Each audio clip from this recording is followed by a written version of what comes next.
فاق ستيف عبد الملك جاي ينفذ التماس بسرعه ناحيه رفيقه، الكره مرفوعه ارضيه داخل منطقه العمليات. بالعميري وبالعميري يسجل ويحرر الجميع. بالعميري وحده داخل منطقه العمليات يتمكن من توقيع الهدف في وقت حساس جدا.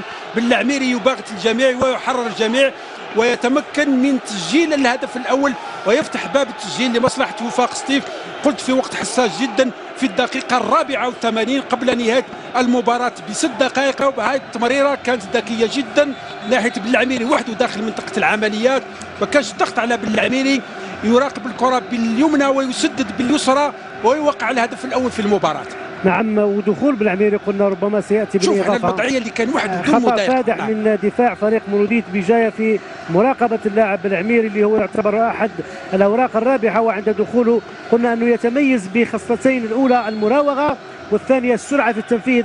وفعلا هنا مراوغته وسرعه التنفيذ اثناء القذف كانت يعني من بين سرعه التنفيذ كانت من بين